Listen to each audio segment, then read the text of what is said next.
안녕하십니까. 그동안 민생 지원과 관련된 25년 추가 경정 예산에 대한 논의가 정부와 국회의 협의 과정에서 많은 진통이 있었는데요. 드디어 국회는 지난 5월 1일 본회의를 열고 25년 제1회 추경안을 가결 처리했습니다. 총 13조 8천억 원의 추경안이 국회를 통과했습니다.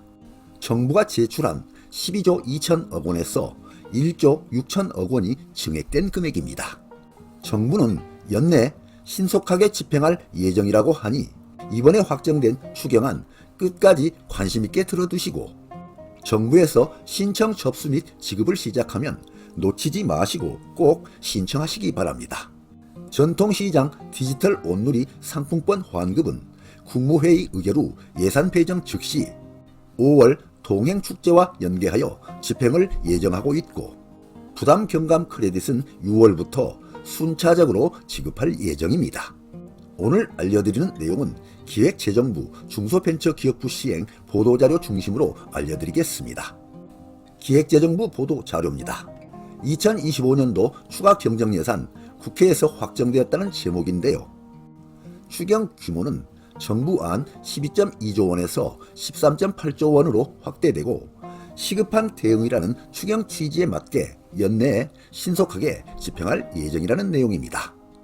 민생지원 내용을 보면 정부안은 플러스 4.3조 원, 국회 확정된 내용은 플러스 5.1조 원입니다. 그래서 0.8조 원이 증가하였습니다.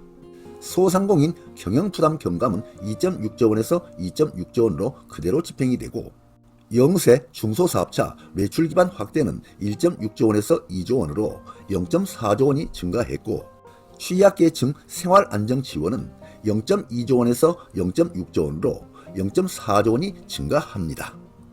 다음은 중소벤처기업부 보도자료입니다. 중기부 25년 추가 경정 예산 4.8조 원을 확정했다는 제목인데요. 소상공인과 중소기업을 위해 통상 리스크 대응 7,698억 원, 민생지원 4조 201억 원 등 총 4조 8,267억 원을 집중적으로 지원한다는 내용입니다.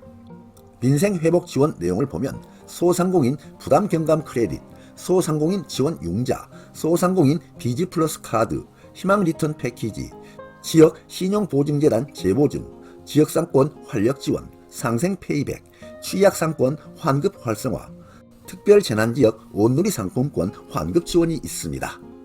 이번 국회에서 최종 확정된 추경 금액은 약간의 지원 금액 증감은 있을 수 있으나 지난번 정부에서 제출한 추경안과 큰 차이가 없으니 정부의 25년 추경안을 중심으로 상세한 내용을 설명드리겠습니다. 기획재정부 보도자료입니다. 산불 대응과 통상 AI 지원 등을 위한 12.2조 원 규모 필수 추경을 편성한다는 제목인데요. 재재난 대응 3.2조 원, 통상 AI 지원 4.4조 원, 민생 지원 4.3조 원 등을 지원하고 시급한 현안과 직결되고 효과성이 높으면서 신속 집행이 가능한 사업 중심으로 선별한다는 내용입니다. 민생 지원에는 4.3조 원이 추가 투입이 되는데요.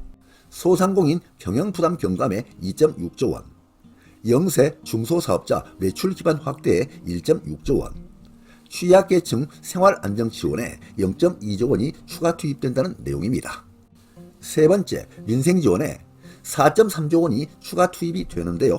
소상공인 대상 50만원 크레딧 지원 및 정책자금 2.5조 원을 확충하고 전통시장, 골목상권 등의 매출 신장을 위해 상생 페이백을 신설하고 저소득 근로자, 최저신용자 등 취약계층 맞춤형 정책자금을 확대한다는 내용입니다. 첫째, 소상공인 비용부담 경감에 2.6조 원이 추가 투입이 됩니다. 부담 경감 크레딧은 연매출 3억 원 이하 소상공인 311만 명에게 영업비용 경감을 위한 최대 50만 원 크레딧을 지원합니다. 이는 소상공인 1인당 월평균 영업비용인 109만 원의 절반 수준이 경감이 가능할 것으로 보입니다. 50만 원 범위 내에서 공과금 및 보험료에 자유롭게 활용할 수 있습니다. 정책자금은 소진기금 융자 및 지역신보 보증 2.5조 원을 확충합니다. 플러스 0.8조 원이 추가됩니다.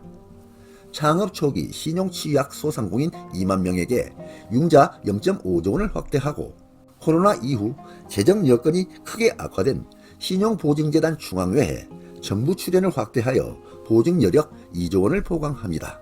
여기에는 0.3조 원이 추가됩니다. 신용카드는 중신용자인 4에서 7등급 소상공인을 대상으로 6개월 무이자 할부를 지원하는 1,000만 원 한도의 신용카드가 발급됩니다. 이는 마이너스 통장과 달리 금융권 총 부채인 DSR에 영향을 주지 않는 방식으로 활용이 됩니다. 재도전 지원은 폐업 소상공인의 점포 철거비 및 재기사업화, 경영진단, 재창업자금 등을 지원하는 희망 리턴 패키지를 확대합니다. 점포 철거비는 3만 명에서 4만 명으로 재기사업화 지원은 2,500명에서 2,750명으로 확대됩니다. 두 번째, 영세사업자 매출기반 확충에는 1.6조 원이 추가 투입됩니다. 상생 페이백은 연매출 30억 원 이하 사업자에게 사용한 카드 소비 증가액 전년 대비의 20%를 최대 30만 원, 월 10만 원 한도에서 환급을 해줍니다. 이는 대형마트, 백화점, 유흥, 명품점, 온라인 거래의 일부, 자동차 등에는 제외됩니다. 또한 추가 소비 환급 효과가 영세 자영업자에게 돌아갈 수 있도록 환급금을 온누리 상품권으로 지급합니다. 공공배달 앱은 소상공인의 매출 신장과 배달 수수료 부담 완화를 위해 공공배달앱 이용 시에 할인 지원합니다. 공공배달 앱에서 2만 원 이상 3번 주문 시 만 원을 할인 지원합니다. 취약상권 환급은 전통시장 등에서 디지털 온누리 상품권으로 결제 시 사용액의 10% 환급 행사를 실시합니다.